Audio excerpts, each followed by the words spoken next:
You're here at, as you've shown interest in the Cedar Farm Memorial for whatever reason.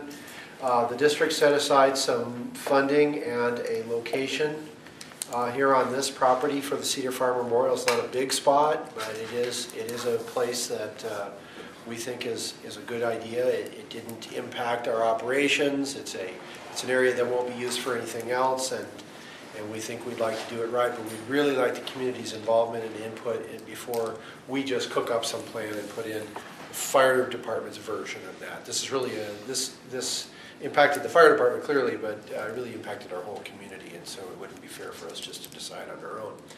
So on your way in, you drove by it. And if you didn't see it, it's that little skinny piece of land between the SDG&E green boxes and the fence and the wall. And I made some copies of an artist's conception drawing here that might kind of describe where we are. Here we have one for you.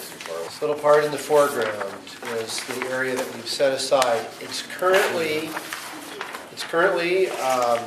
just about that size. It's not exactly that size, but it's very similar to that in size and shape. It doesn't have a fence yet, but it will by the time we're done with it. And it leaves basically an open palette of what is a possibility.